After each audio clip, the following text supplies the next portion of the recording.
Good evening, ladies and gentlemen. Welcome here to Bristol Dirt as it plays host to an exhibition race off the closing stages of Season 2 of the TNR Master Millwright Big Block Series. Here this evening, these drivers going to head out there for a little bit of fun at the world's dirtiest half mile, we'll call it here tonight, as they're going to get set for a 50-lap feature. We've got our qualifying heats and a consolation race if needed. And drivers line up here for the first heat of the night, 10 laps in each respective heat, with Garrett Zacharias lining up on the pole position alongside of Brian Rubel. Now, we saw him last night making his way around this racetrack in a stadium truck, Matthew Rodriguez. Matt, obviously different cars here tonight, but it's the same Bristol Dirt. So what's some of the things these drivers are going to be struggling with here at this short track? One of the big things that we really saw last night was the lack of grip on these restarts and pretty much race starts. As soon as you put the throttle down, I mean, the back end just does not want to grip. You'll see it's kind of sliding in and out. That's because just so slick here, at least on a kind of a fresh track. When the track gets a bit more worn in, that's when you see a lot of these guys having a lot easier time. Another thing, which is drivers are going to be loving that bottom line, but not too low. If you go any lower, you run the risk of kind of stalling out and parking the car and even hitting the pit wall if you even so dare. Tentatively, we've got 13 drivers that'll be taking the green flag here tonight in our main event. Mentioned the front row. Row 2 is going to find Jason Freeman and Robert Giaquinto, Garrett Gleason, and Coney Manita. They are going to be in the third and final row here. Obviously, same rules apply here in this exhibition race as did in the second season during the points-paying races of the Big Block Series. Caution laps will not count in the heats, consolation, and main event. And with 2 pace laps about to be done here, it's time to get this first heat race underway here tonight under the lights at a very slick Bristol Dirt racetrack. Garrett Zacharias and Brian Rubel going to bring us to the green flag. We'll see what they're going to be able to do here for 10 laps of racing. Oh. Green flag's out, and already we're wheel spinning in 3 wide. And Jason Freeman, it looks like Robert Giaquinto's upside down. And that's going to not bring out a yellow flag, I don't think, since nobody really behind is going to get that thing back on all 4 wheels, continue on there. I think that's the second time in 24 hours that Giaquinto has gone upside down here at Bristol. He had a flip in that stadium trucks race last night as well. But that really showed me how unpredictable these cars are with a fresh racetrack and kind of just how much power they're rolling on, which is as soon as Jason got on the gas, he just pushing up just a little bit, hitting Giaquinto, slamming into the wall. But as soon as you touch that fence, I mean, it's a killer for these cars. And almost contact there for second place going into turn 1. Freeman trying to look to the inside of Brian Rubel for that position. As these drivers continue to battle, it's allowing Garrett Zacharias to drive away just as much as if you were at a paved racetrack. When you're in a side-by-side battle, neither driver has the preferred line that they want. That driver that's out there with no one to battle is going to open up the gap. Right now, the gap about 9/10 of a second from Zacharias back to this crossover move. Brian Rubel trying to put on Jason Freeman. So let's give a little bit of insight what's going to happen at least a little bit later tonight, where obviously the feature here is 50 laps. And 50 laps is a long time, but you'll see these drivers, they'll at least first start around the bottom of the racetrack, kind of running that kind of lightish, darkish groove right there, trying to get as much power down as possible, keep as much grip. But as about 30, 40 laps in, you'll notice them start migrating a little bit higher, almost near the wall, near the darker kind of dirt that's kind of compacted up there, just to get a little bit better grip off. But after those 40 laps, it's kind of a toss-up of what line everyone's going to run. Interesting you bring that up because I ended up observing Brian Rubel during the practice session, and he was one of those drivers that actually migrated up to the top end of the racetrack, almost literally scraping the right rear quarter panel against the wall, kind of testing out what there was going to be late in the run in terms of grip. And obviously, that might give him a little bit of extra in the memory bank. As you mentioned, it's a long race, 50 laps. I know that a lot of people consider the fact that we're at a short track that wouldn't be very long, but when you consider the fact that it almost takes you, 13, 14 seconds to get around the paved version of Bristol, and these drivers are turning anywhere from 16.5 to 17-second lap times, that just shows just how much time you actually lose when your car is slideways through the corner. I want to point out, these guys actually definitely seem a lot more stable than we definitely did see last night, where with the Pro Trucks, there was really no aero from this oval track, so as we were driving around, we were just kind of sliding up and down the racetrack. But as you look with these cars, better spoilers, more aerodynamic pieces, even though they actually honestly look like a brick. but there are more aerodynamic pieces to help them keep going through the corner, keep stable. Where I mean, look at the side-by-side battle for the lead. Oh, that was for the win right there, and I think it was Garrett Zacharias that got it, barely. I think it was about 33 one-thousandths of a second there at the line as Freeman gave it a heck of a shot there off the final corner, but going to come up just short. So Zacharias going to pick up that heat victory and sets us up here for the second heat. We'll give you the lineup here real quickly, as it's going to be Dylan Contra that will line up on the pole for this one alongside of Mike Tellier, John Canonzaro in row 2 alongside of James Dontonville. Tyler Reason and Jennifer Pinkerus are going to bring up the third and final row. I want to touch real quickly here while we have these pace laps to talk about it on what you were talking about, the stability difference between these cars and those stadium trucks that you were in last night. I'm almost wondering too, could it be the fact that obviously the stadium trucks, they got a little bit higher suspension, a little bit higher off the ground. These cars somewhat firmly planted to the ground, so they've had a little bit more downforce to be able to work with. I also bring in the difference of mindsets, where at least with the pro trucks, I kind of had the knowledge going in where if you're running up near the wall, if you touch the wall, it's almost death. I mean, they can easily flip the trucks around, definitely slow the trucks down. But at least I knew with the pro trucks, I could bump someone in the side and they would be perfectly fine. We wouldn't have to worry about anything. Where with kind of these modifieds, you drive up on someone, slam them in the door, you ruin about half the aerodynamics on that car. It's like Tyler Reason will not actually make the green flag here for this heat. And I'm not certain what's going on here in terms of how these drivers are lining up. Both Mike Tellier and Dylan Contra, who were going to be on the front row, they've actually dropped to the back, it looks like, here for the start of this race. So your unofficial pole sitter for this heat is going to be the one of John Canonzaro. It actually looks like both Tellier and Contra were given EOL penalties. Probably just, I don't know if either of them felt comfortable starting on the front row, so decided to start in the back maybe. So another 10 laps for these drivers here. I believe this is going to be our only other heat of the night. I don't think that we have another one that's scheduled here. It looks like it'll just be these two. It'll be interesting to see here, too, what they're going to do with the consolation race, because I noticed that coming into tonight's rules, you ended up having the fact that our 50-lap main event, the field's actually going to be inverted. So I don't know if it's going to be inverted off of the consolation race, if they put all the cars out there on track for the consolation race, or if it's going to be inverted based off of where they finish in these respective heats. I imagine it'll probably be inverted off the consolation race. So obviously for the consolation race, it's invert 3 as usual. So really, whoever finishes top 3 will be inverted back to the back of the pack. But from the consolation race, whoever wins the consolation race, there's the spinner on start. It looks like Jennifer ended up spinning around. But going on to the consolation race, it would be the top 12 get inverted to the back of the field and the bottom 12 get inverted to the top. Whoa, gracious. Jennifer Pinkerus turned the car around. That car actually almost toppled over on her there, up on just the left side wheels for a brief moment. Gets the thing refired, continues on, but actually about to go a lap down here. She was just exiting out of turn 2. The field was in the middle of 1 and 2. It's a great battle for the lead going on right here. James Dontonville on the outside, John Canonzaro on the inside line. Absolutely. You kind of see the power of that top line gets put in a little bit later. The only downside of that top line is obviously when you're a little bit slow of a car. Woo! When you're a little bit slow of a car, you tend to run that lane to try and get out of the way. Really can stint runs out on the top.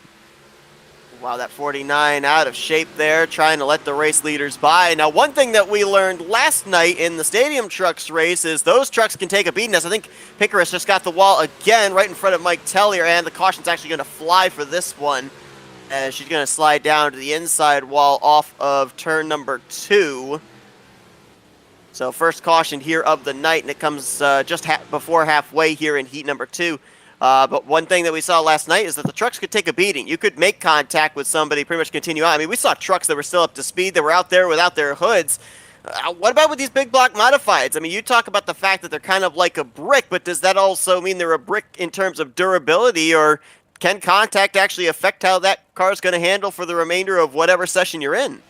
See, that's the part where I don't exactly know how these cars react, but it's kind of using that common sense kind of theory where, hey, if any suspension pieces or any kind of axles get bent in or whatnot, and same thing with aerodynamics, where this is not an extremely high aerodynamic track, but still that little bit of change in aerodynamics can hurt a car a ton.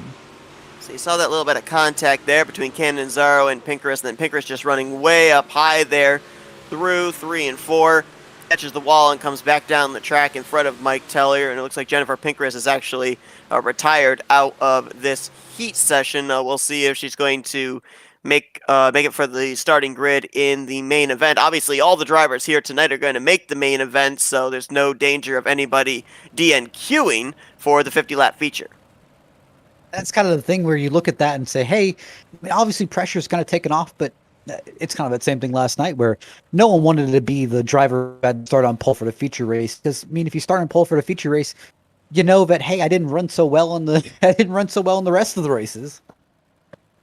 Obviously, as mentioned too, this is an exhibition race. So there's no points on the line, no championship on the line. Kind of keeps these drivers fresh in terms of racing with these big block modifieds. Obviously, the Big Block Modified Series is going to be coming back for another season, a third season. A couple of our regulars in the field here tonight, a number of them missing, including the two-time champion Bobby Trapper, but we know that he'll be back when the third season begins to try and defend his back-to-back championships. And a couple of drivers that were in the race that you were in last night with the stadium trucks here this evening as well. So you got to wonder what differences they're feeling between the trucks and the modifieds here just about 24 hours removed from each other. I think that kind of the difference in experience maybe a little bit here where obviously we knew going into last night that all of the regular big block modified drivers and the dirt drivers had a huge advantage just because they had experience on dirt. And even though it was a different car, they still had that general experience, that general feel of the car, and knew how it acted and reacted.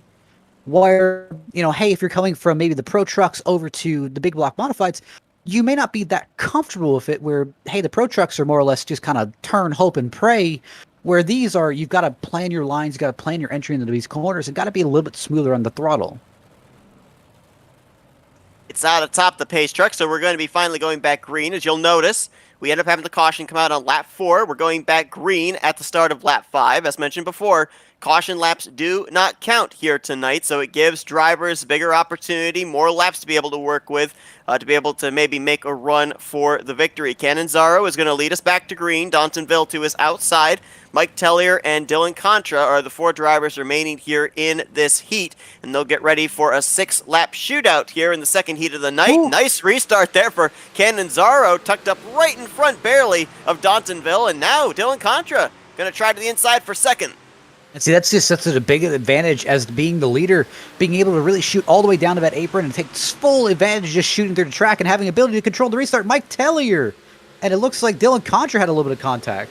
There definitely was contact between the two. They both managed to keep it straight. I kind of wondered, too, obviously last night it looked like, and you can touch on this since you were in the truck, but it looked like maybe a little bit more difficult to get back to the throttle on corner exit, trying to get that truck pointed in the right direction. It's almost looking like here, at least, if you're able to run by yourself like we're seeing our top 2 be able to do, it gives you an opportunity to get that nose pointed a little bit sooner than you would in the trucks, be able to get back to that throttle down the straightaways. Easily, but it's more or less kind of that same strategy that you have on almost all tracks, which is, I mean, determining how you want to have that entry and how it's going to affect your exit. You can really drive it all the way down into 1 and 3 as hard as possible, but you're really going to be sacrificing the 2 and 4 exit. So it's kind of tempering the expectations on entry, but still getting a good run off. Riding on board here with second place, James Dontonville, looking ahead to the race leader. Just love to watch when we're at the dirt tracks. I love to watch the hands inside of the cockpits. There's an art to dirt racing. The old adage, turn right to go left. And I mean, there's more right-hand turning at Bristol than pretty much you see at any other type of track. As I mentioned this last night, the fact that Bristol Motor Speedway's got those bankings on the straightaway as well. So, and if you turn left there, your truck, or your car in this case, might end up spinning out on you. So you're almost constantly counter-steering, as Cannonzaro is going to take the checkered flag and win heat number 2. Dontonville second, Tellier and Contra come across the line to finish second, third, and fourth to complete this heat. And now we set up for what looks like we're going directly to the 50-lap main event feature. You got to think, a lot of these drivers, they kind of had experience on some of the different track conditions, but that kind of brings into perspective, now I don't have that kind of that consolation. It's like my skills a little bit, so kind of difference in maybe strategy here. Yeah, there definitely could be. I mean, last night when I was commentating the race with Tyler Riggs, he talked about the fact that, you put these guys out there in a short sprint, they're going to go out there and race every single lap like it's the last lap, but then you tell them go out and, hey, you've got 50 laps to work with. It may be a little bit more of a calmer race, not necessarily at the start, but things are going to get spread out, and drivers are going to be able to kind of get into their rhythms here and try and see if they can set up passes rather than those aggressive dive bombs, almost like panic dive bombs, absolutely needing to pick up that spot. And again, too, we got to bring it to the factor that there's no championship, no points on the line. It's an exhibition race. So, that could also give these guys a little bit more of an added incentive to maybe make a move they necessarily wouldn't make during a season race. I almost want to pump where I knew that starting out the race yesterday that, as long as you kind of avoided a lot of the trouble early and kind of stayed consistent, that you had a good chance to run it to the end. But I also think as part of the factor, I don't know if these cars can make it all the way on fuel for this race. And you got to be wondering, but some of these guys already have that kind of number out in their head of how much they need to save, or, if they can possibly even save fuel here. That is going to be an interesting one because, we did see green flag pit stops in last night's race. And so, that's something we're going to have to kind of consider. The one thing that I will mention is that we ran 3, I believe, 50-lap races in last season for the big block modifieds, and pit stops did not have to be made there in terms of coming to pit road for fuel. Maybe they changed it up here with it being an exhibition race, but just going to have to wait and see about that. Obviously, as you saw, the driver that was supposed to start from the pole position, Robert Giaquinto, he's actually dropped back to the inside of row 3. The front row is going to be comprised of John Cannizzaro in the 1 and the 16. I believe that is, or I'm sorry, that's not the 16. I thought it was. I'm trying to figure out who that is. Is that the 13 up there? 13's on pit road. So it looks like the lineup may have actually gotten shuffled here a little bit. Yeah, it really did. I'm trying to figure out, is that the 71? It looks like Contra and Mike Telly are also given a penalty once again. Yeah, and okay, so this is a very interesting start. Sorry we couldn't give you the lineup. Wasn't really sure who was lined up where, but I can give you the top 3 at least coming off of turn 2 with Cannizzaro, Rubel, and Contra. Just seeing here, you kind of have the obvious guys who obviously have a lot of speed coming up here already to the front. Has Cannizzaro, Rubel, Freeman, and Zacharias already taken charge. And Dylan Contra has some kind of vendetta against that commitment cone down there near the entrance of pit road. He's run over it twice in 2 laps. I realistically wonder if he's kind of using it as his kind of turn-in barrier, where he's trying to make sure that he always hits his marks, and maybe that cone is how he measures where his mark is.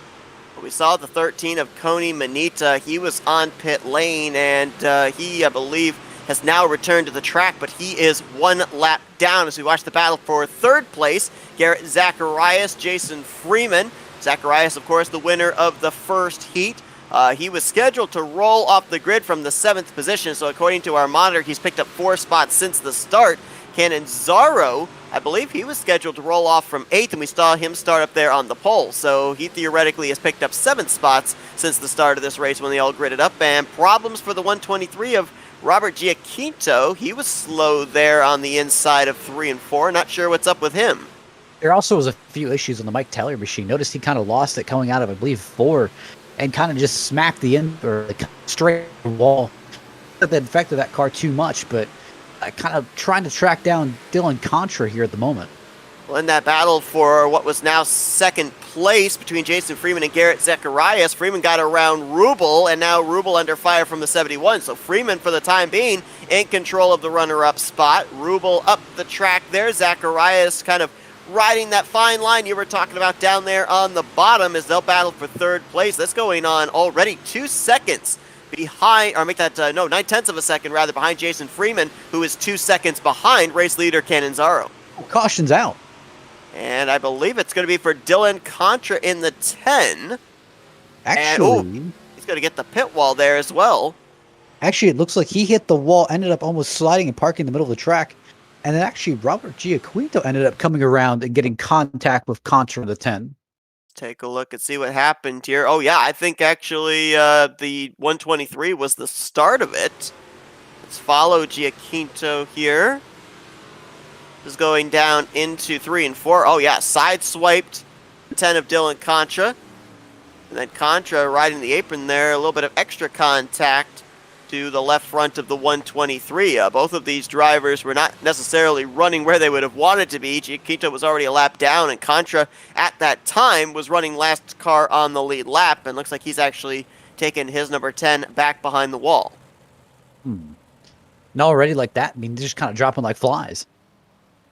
So that's going to leave us with 8 drivers still out there. It's a big break there for Koni Manita, who started from pit road. He was a lap down, and he's going to, I believe, get at least one of those laps back. I don't know if this puts him back in the lead lap or puts him at -1, but you saw him going around there. I think this does put him back on the lead lap, so he's got another shot here. Robert Giaquinto, I believe, also was lapped at the time with that spin. He was allowed to go around and get his lap back, so we will have all 8 drivers still on the lead lap when we go back green.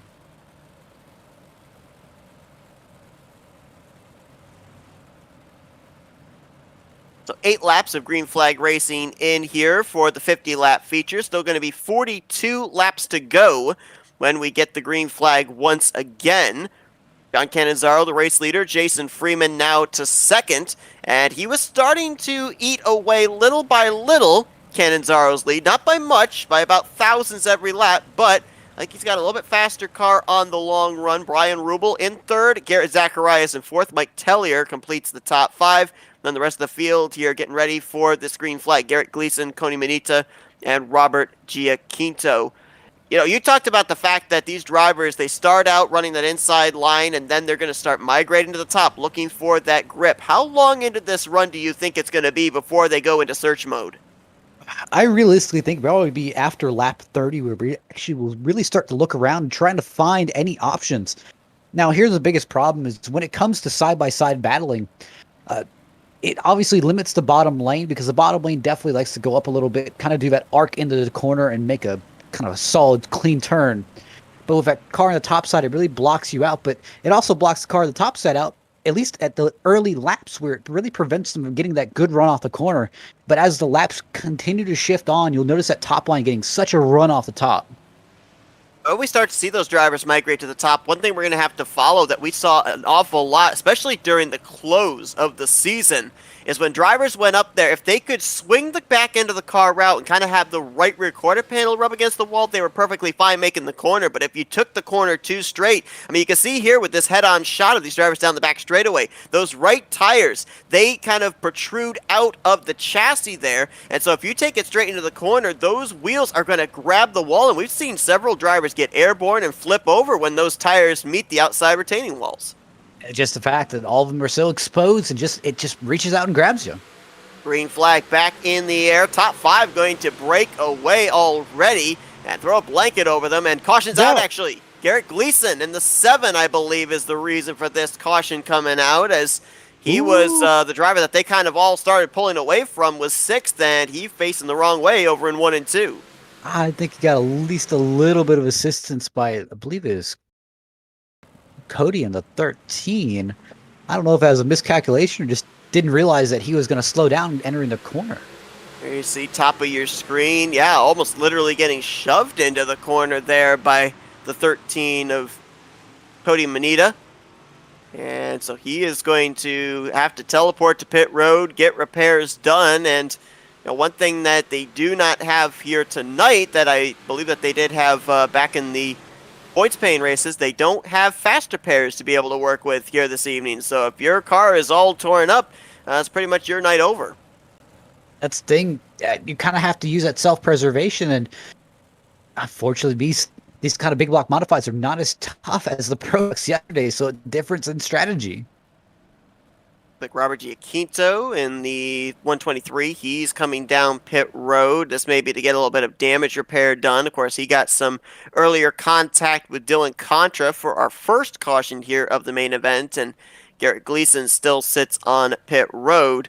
He will be several laps down, I do believe, by the time he actually leaves pit lane, if he does. So for the time being, 7 drivers left to settle this thing out. And you know, we talked about during the course of the season, Jason Freeman in the 20, Brian Rubel in the 4. drivers that we had pegged as dark horses every single week to win because they had the speed. We knew they had the speed and they had the consistency to be able to do it. Not only is this kind of a closeout for season 2, but it's also a precursor, wouldn't you say, for season 3, an opportunity for these guys to kind of get their season 3 started off on a high note. And it lets you evaluate your competition a little bit and say, hey, those are the guys I kind of have to be a little worried about. We've had some new additions here in the past few weeks to the series. And why some of them are not here tonight, it definitely has opened a lot of eyes in the series of saying, hey, these are guys that are really be on the lookout for season. Waiting for the lights to go out here atop of the pace truck. When it does, Canonzaro and Freeman will lead us back to green. Eric Zacharias and Brian Rubel, they'll be row 2. Row 3 is going to find Mike Tellier and Coney Manita. Looks like the 123 has come back down pit road again. And Giaquinto continuing to get damage repaired on that machine. And right now we don't have how many laps down the 7 of Gleason currently is, but he's at least 3, 4, maybe 5 laps down here. Every lap under pacing, he is losing a lap to the race leader. So, barring a lot of cautions coming out here, I don't think Garrett Gleason's going to find himself back on the lead lap with a shot of winning this race. Never say never. We've seen crazier.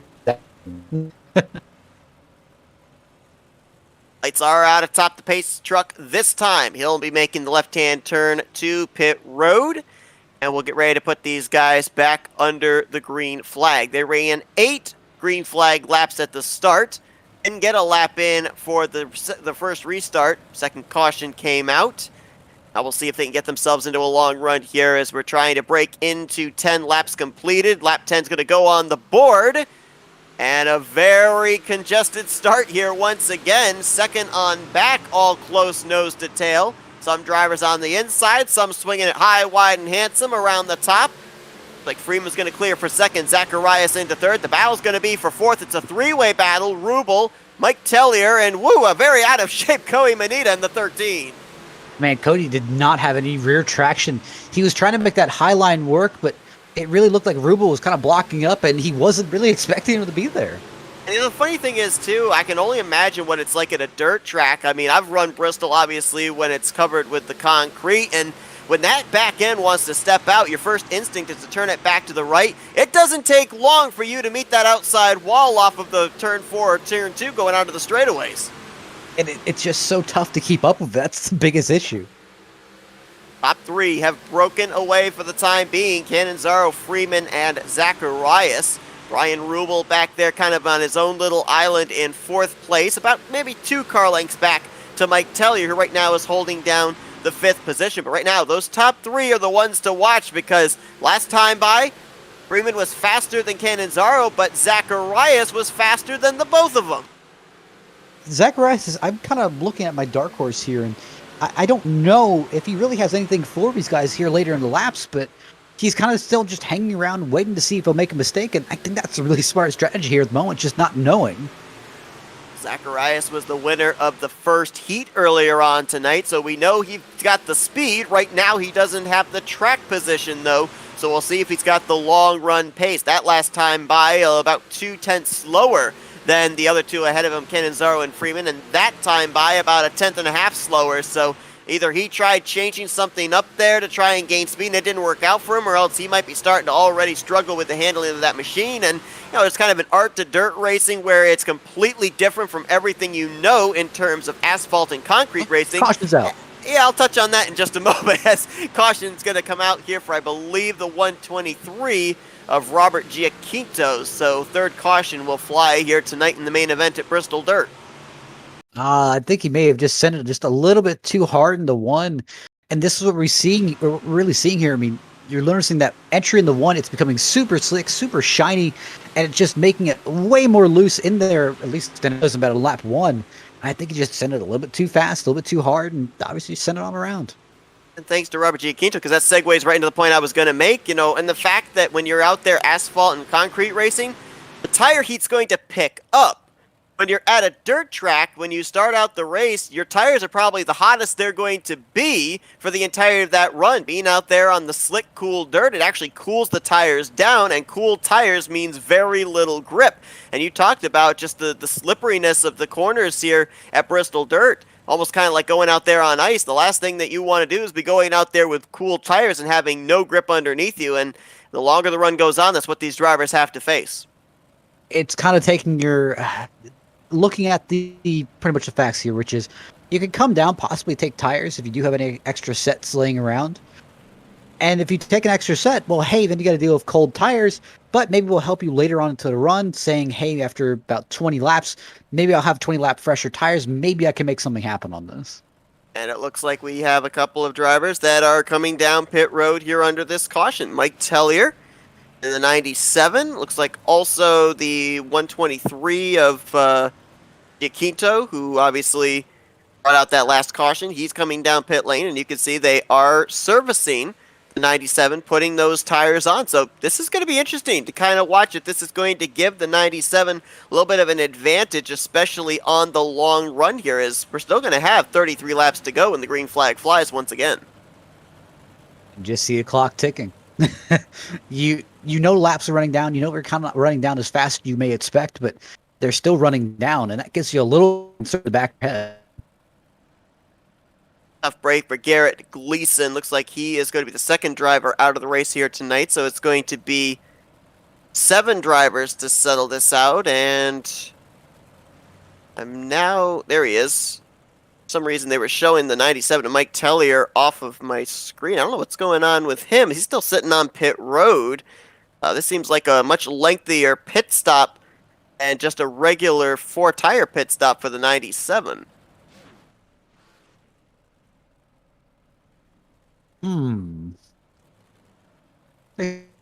Here for a minute. I have to admit, I don't actually know how long the actual pit stop takes on these cars.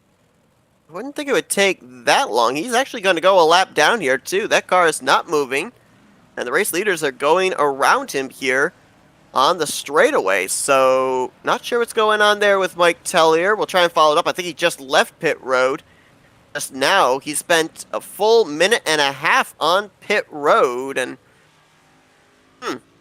that's an interesting one, but it is going to have him scored, I believe, off the lead lap. We'll follow up on that. Actually, looks like he might still be scoring the lead lap here. Might be a problem with our telemetry. We'll double check on that here, though, as 7 drivers are going to be at least taking this green flag. We've got all 7 of them scored on the lead lap at this point in time, and John Cannizzaro, as soon as that pace truck hit pit road, he was gone. That's the leader's advantage at a dirt track. And just that bottom line is just so strong on restarts. You're able to arc down so much, and you have control of when to go. I mean, it just makes it the perfect storm, and John takes advantage of it every time. But Freeman's really making that work on the top side.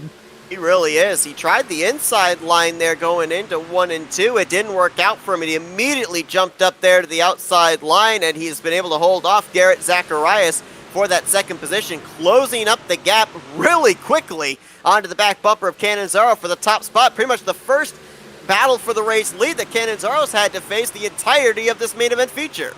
And that really makes you think, where is he going to kind of stick to his gun, stay on this high side, or possibly start trying to arc down and slide up, see if he can stand out of a run? We'll see what he's going to do here, as obviously, as we mentioned, with it being a 50-lap race, it gives you more opportunity to set up a pass. So look at this! And then Cannizzaro on the brakes, looking for the crossover here down the back straightaway. But I think it worked because it got Freeman ahead. Freeman touched the wall a little bit. Now it's going to be Freeman that's going to try to go back to the inside line. One thing that I'm noticing a lot more here at Bristol Dirt than when we saw slide jobs at other tracks previously this season, a lot more on the brake to be able to make sure you're able to get that car pointed in the right direction to go low. And he almost touched the wall, but that just brought Kenneth Drake back. Oh, my apologies. Garrett Zacharias. It is the 71, just a different driver. Garrett Zacharias going to make it a 3-dog fight here for that top position, and he almost looked like he had thoughts of going up the middle for the top spot as Freeman back up to the extreme outside line. Cannizzaro on the bottom, near contact between the two. And where is Zacharias going to go? He's going to follow Freeman into second place, possibly. Freeman officially going to take the race lead now and clear for the spot. Now here brings my question, which is, hey, I expected them to start really utilizing that top line around lap 30. Well, I mean, they started using it around lap 20. The big question is the bottom line really going to shift back into possibly being faster with the top line? That's a great question. I mean, just how much grip is left down there, as everybody now going to be running up there towards that outside wall. Obviously, you know, when we get closer to the end of this race, there's going to be very little option for a driver running second, third, fourth that's trying to make a pass on the race leader. They're probably going to have to go to that inside line because I don't think Jason Freeman has any thoughts about giving up that top side. Absolutely. I mean, I think really the only way to kind of take that lead from Freeman at the moment is you really just send it on that bottom, slide up in front of him, force him to either get out of the gas or go low, or just let him hit the wall like that. About the 13 of Cody Manita. He's now been able to work his way up to the back bumper. Well, I shouldn't have talked about commentator's curse has struck Cody Manita. He's still going. He's still going, but yeah, we'll take the camera off of him, let him work his way back up to where he was. He was on the back bumper of Cannizzaro for third place, and that's after struggling the first 20 laps or so of this main event feature. Freeman out in front, about a car length and a half back to Garrett Zacharias, and now it's the waiting game, really, for us to figure out exactly when. He's around. And he's collected up Tellier. No caution, though. No caution. There it is. Caution's out as Tellier was trying to get the car turned back around, was up against the outside wall, and the race leaders were coming into the vicinity. So caution's going to fly for the fourth time here tonight. Just past the halfway point, closing down 20 laps to go here for our main event 50-lap feature. And break for a couple of drivers in particular there. Cody Manita, he's obviously going to stay on the lead lap after he had his problems, and I believe that everybody with the exception of Tellier will be on the lead lap when we go back green flag racing here. We'll see about that. Obviously, as mentioned, with it being an exhibition race, they're trying to get everybody with a shot of being able to win this race. We'll go back and take a look and see what happened to the 13 of Manita here to bring out this fourth caution.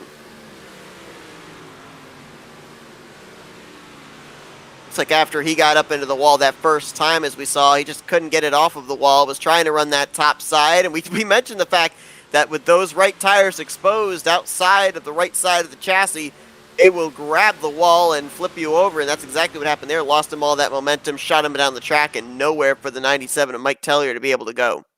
I don't give him blame. I mean, he really was trying his hardest to get up there, but I think it's just a little bit too much, a little bit too little room that he had. And we've seen so many times, too, drivers that, you know, they spend most of the race running down that inside line. They're not used to what the top's going to be like, and then they go up there for the first time, and could have been a case right there with the 13 that was his first attempt to try that outside line. Just could not get the car to rotate, get the back end to swing out, which is what you need to have it do to be able to make it around the wide sweeping corners of Bristol.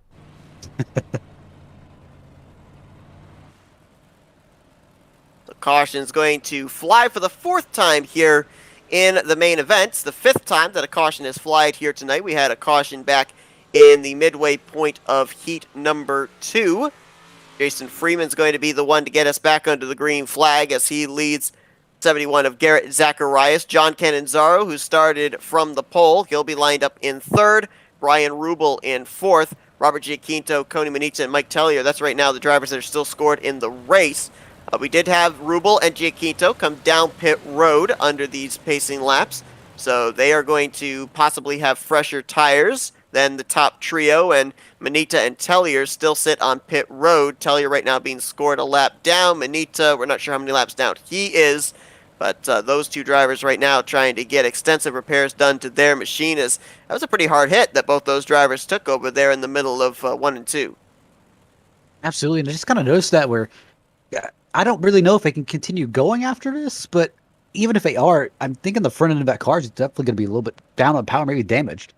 Yeah, especially for Mike Tellier. I mean, the impact of that for him was to the front end of the machine. So you got to think there's going to be some suspension damage of some kind, making it difficult for him to point those front wheels, which are so important in getting that car pointed at the 45-degree angle going into the corner to be able to have the back end swing around. Not only that, but then the counter steer coming off the corner onto the straightaways. Green flag back in the air. You saw Freeman elected the top side there for this restart, so that way he'd be able to do this, take the extreme outside line going through 1 and 2. He's going to pull away by about 3 car lengths back to Garrett Zacharias, who's trying to hold off a hard-charging John Cannizzaro, as well as Brian Rubel in the 4. You know, I'm looking at Cannizzaro, and I think he still has a lot of speed. Just the main issue is I don't think he's adapted as well as that top end as everyone else has. He's been kind of sticking to his guns on the bottom. That's kind of interesting, too, because we saw that happen a lot as well during this previous season, where drivers would see that top side was really starting to come in, but they would not go up there. And, you know, obviously there's a comfort level for drivers. They really like to run that inside line. Right in front of Garrett Zacharias, they hit pretty much went bumper to bumper. Looks like Garrett's going to try it right back on him. And Cannizzaro tries to pull back alongside. Can't quite do it. Ooh. Ooh, look at this. Made it work. Zacharias right back around him again. I think it's the main thing of I don't know if Cannizzaro thinks he can really beat him on that top line and beat him at his own game. I mean, he can pull close, but he just can't pull past him. So I think really just trying to arc off to the bottom and just slide up in front of him really is the only way to pass here. As these two battle for second, Jason Freeman waves in his rearview mirror to them. He's a full second ahead of them. And it looks like Cody Manita, who was on pit road, he's gone to the garage area. So he'll finish at least 6th place here tonight, if not 7th, depending on what happens with Mike Tellier. So that now leaves us with 5 drivers that are still in the running for this victory. Man, you see how Zacharias sent it there into the corner? He wasn't trying to pass anybody. He was trying to pull away from Cannizzaro. I mean, I think he kind of saw what he was doing the past few laps and just said, hey, I'll give it a shot in this one turn. I don't think it helped him as much as he thought, though. No, it really didn't. It actually brought Cannizzaro back to his bumper, and it really didn't cut into Jason Freeman's lead either. Now as he migrates back up to the top, we're starting to see the interval close. What was about a second is now down to a little less than 9/10, so he is starting to reel Freeman back in, but you're right, no ground made up when he tried that inside line, but he's definitely getting a much better exit off the corner, it seems, better straightaway speed than the 20 up ahead. That's the really thing is, if you can do these corners better than the straightaways, I'm fine if you catch me on the straight, but as long as I can go through the corner better than you can, I can still keep that position. Cannizzaro to the inside. Look at this. Those two, while they're now battling for second place, they've reeled in the race leader, Jason Freeman. So just like that, it's a 3-way fight for the top position with less than 15 laps to go. We're coming to 10 to go in the next few laps. Notice that Cannizzaro is really brave about sending that car in. He doesn't really have words whenever he sends it in, more or less. I mean, it kind of lands where it lands, where Garrett Zacharias, I mean, he really tries, I'd say almost kind of like that bull in a china shop, not wanting to disrupt anything, but kind of mixed approaches. But then again as well, you know, it's an exhibition race. There's nothing on the line, so why not go for it? Why not test the waters now, see what your car is capable of doing, so that way you have that move in your hip pocket for later on. When you're coming to the checkered flag, he tries the inside again. That time not going to get the run off the corner that he wanted onto the back straightaway. Zacharias, though, on that top side, though, has cut down what was over a second now to 3/10 between himself and Jason Freeman. So, boy, I wonder if he's got any thoughts about trying that inside line here against the 20 machine. My big question is, I mean, obviously both these drivers have got up to Jason. They started hitting the outside wall and everything. I wonder if we're really thinking that maybe they can get right on his bumper, force him into a mistake, and pass him on really the inside. Oh! Woohoo! Almost was to the left rear quarter panel of the 20 as he was actually going for the crossover on Cannizzaro. Nearly got himself a 2-for-1. Now he tries the inside against Freeman, but could not get alongside that time. Had to bail out of the throttle, get onto the brake, and give up the spot for the time being. And that time, it almost makes me wonder if he might be out of his rhythm, as he kind of messed up that corner. Going to try again, and oh, is he feeling the sense of urgency right now since we're at less than 10 to go? I think it's desperation sense at this point, where it's just really just send it in there and just see if it sticks. Freeman's got the one. He got it again there on the back straightaway. Here comes Zacharias to the inside. He might have him cleared here off of 3. Actually, I think Cannizzaro almost had Freeman cleared. We were almost 3 wide there. Here comes Freeman now to the inside for the top position. Great battling here in the closing stages of the exhibition race here tonight. in the TNR Master Millwright Big Block Series at Bristol Dirt. Freeman on the bottom. Crossover. Oh, contact there between himself and Zacharias. Zacharias goes back to the point. Cannonzaro now going to slot into second. And realistically, everyone's just rim riding at this point, trying to get everything they can. I can imagine Freeman trying to make a move on Cannonzaro, but the big question is, can Cannonzaro actually catch the back of the 71? Let's see if he can. Right now, about 2.5 car lengths from the 71 back to this battle for second place. Freeman's got a fast car, but he doesn't have the track position right now. Plus, he's got a machine between himself and the race leader. Going to be 2 to go when they come around to the stripe this time. About maybe 5 car lengths separate the top 3 here. Coming to 2 to go. And realistic looking here, looks like Freeman caught the wall just one more time. This has got to be tough for Zacharias because he's got to have one eye out the windshield, but one eye out the rearview mirror as well in case the dive bomb move is made. Cannonzaro's there. He's closing. White flag is out. Oh, I don't agree with that. I don't agree with sending it in. That's going to let Cannonzaro have a better run. Oh, Cannonzaro didn't get off the corner. Cannonzaro, I think, got into the back of Zacharias going into 1. Zacharias might be clear here. Not close enough for Freeman as he makes a move here on Cannonzaro. And Garrett Zacharias is going to win the exhibition race here tonight at Bristol Dirt. What a battle there in the final 10 laps. That was just so much desperation there, just seeing if you could really make up as much as you could in the final laps. And credit to all 3 drivers. They all made it back to the start-finish line as well. A lot of contact exchange there. A lot of close encounters with those slide job moves. But Zacharias, Cannonzaro, and Freeman are going to be your podium finishers here tonight. And, you know, the order between those 3 could have gone any particular order because every single one of them took a turn out in front here tonight. And you got to look at that. That right there is just the essence of dirt racing, just seeing if you can really best the guy in front of you. We didn't have Bristol Dirt on the schedule last season. You got to wonder with the racing we saw here, especially in the closing stages for the win, if we may end up seeing that on the upcoming Season 3 schedule, as we're going to show you your finishing results from tonight's event. Only 5 drivers made it back here to the checkered flag. Robert Giaquinto, he finished a lap down, as I believe he pitted about 4 laps prior to the checkered flag coming out. So only 4 drivers finished on the lead lap, and then the rest of these drivers all either did not make the start or had too much damage to be able to continue the race. But again, you know, obviously that is the beauty of an exhibition race because it gives you an opportunity to go out there and test some things without really any repercussions. Absolutely. It's almost like a really expensive test session. Yeah. But it just shows you and it shows both the drivers and the team owners and really the league owners that, hey, I mean, this track can be viable for next season and really put on a great show. Yeah, no doubt about it. It was definitely a great show there in the closing stages. It was a lot of fun to watch, and I'm guessing, obviously, very fun for the drivers as well. We're about to find out just how much fun they had there in the closing stages, as we're going to talk with race winner Garrett Zacharias, second place finisher John Cannonzaro, and we're going to kick off these interviews here with our third place finisher, Jason Freeman. Hey, Jason, it's Matt and Seth up here in the FRM booth. You got us?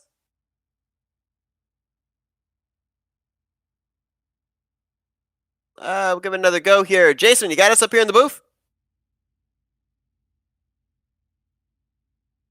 Maybe Jason not currently available there, so we'll try him in just a moment. Let's actually jump up and see if we can get our second place finisher, John Cannonzaro. Hey, John, it's Matt and Seth up here in the FRM booth. You got us? Yes, I do. Man, I mean, I'll tell you what, that was a heck of a battle we saw there in the closing stages of this race. You were right in the thick of it. How difficult was it here tonight at Bristol Dirt, knowing that it's a multi-groove track, but really the outside line was the preferred line at the end to be able to pull off those slide jobs?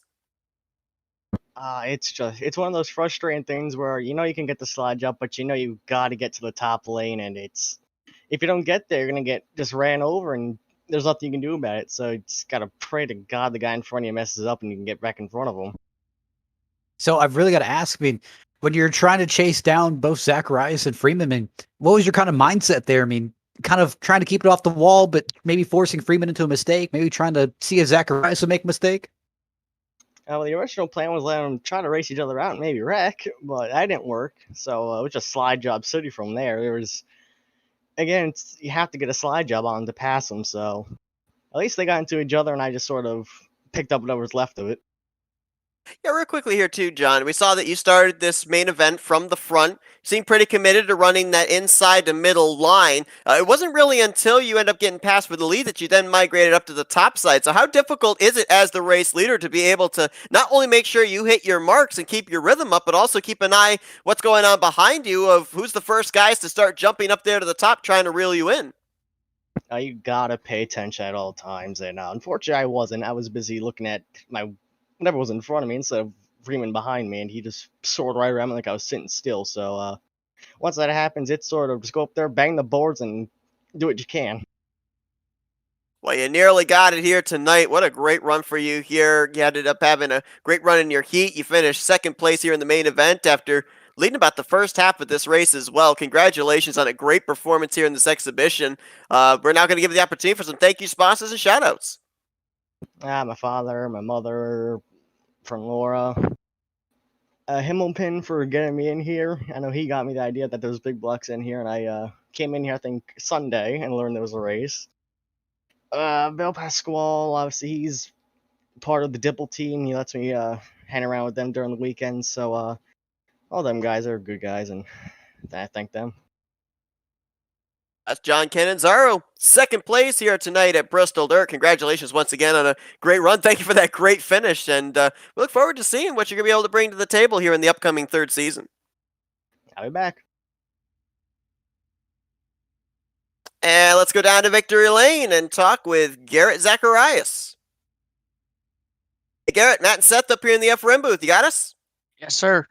All right. Well, we knew that your car was fast. You picked up that win in your heat race, but had to work your way through some traffic to get up there in the conversation for this win. But you certainly did that. 15 to go. The top three of you, about maybe 4 car length separation. Slide job city, it seemed, for every single person. How did you get it set up to be able to make sure you were going to be the first one back to that checkered flag? Yeah, man, it was a lot of fun. We started, I think, sixth tonight.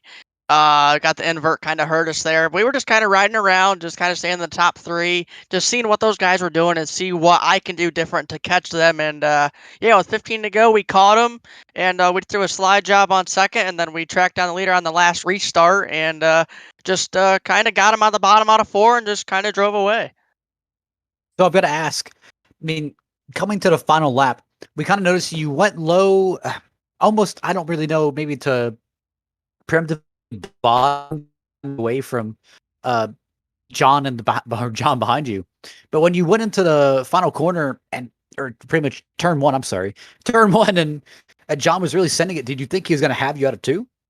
Kind of, yeah. I saw him back there. I could hear him, and I was kind of worried that he would get back to me because he was definitely really quicker. I think he might have been quicker than me. I just got the luck of the draw, and yeah, I kind of went conservative, going low slider line just to make sure he didn't have to throw one. You know, one of the cool things about these exhibition races here in between seasons is we get to see the new talent come in. We get to see how they're going to stack up against drivers that we've seen week after week. Obviously, this is your first start here in the Master Millwright Big Block Series, and obviously we're hoping that we're going to see you there full time in Season 3 as well. So, what's the confidence level getting a win here tonight in a race like this with guys that have raced this series ever since its inception? Yeah, it's definitely cool. Actually, Bobby Trapper actually invited me to this a few weeks ago. My cousin Seth ran 2 races last year, or the last season with you guys, and he said, "Hey, I know you run these big blocks a lot on here, and you can maybe come and run next season." I said, "Yeah, why not? We'll give it a shot." And got invited tonight to run this, and we got the scheme done. So I said, we might as well come out and see what we can get. And it's pretty cool beating the guys that have ran and won championships so far in the series, and we'll see what we got. We're going to be running full time this year with you guys, and we'll see what we got. Well, we're certainly looking forward to it. Congratulations on the victory, Garrett. We're now going to give the opportunity for some thank you sponsors and shout outs. Yeah, I want to thank Jonathan Gasson for making this paint scheme look really nice out there. The chrome looks really good. Mid-State Basement Authorities, Signworks Fleet and Graphics Branding, Jastrzemski Transports, Masters K's Barbecue, Moose Racing Engines, MK Performance. Check them out on Facebook. Mark Keenemer Performance at the race team, and Half X Acres. And you guys for putting on the show and broadcasting. Dearly appreciate it. keep an eye on this guy in Season 3. He could be picking up a points-paying win in the upcoming third season as Garrett Zacharias is your winner here tonight in the exhibition race at Bristol Dirt. Congratulations, Garrett.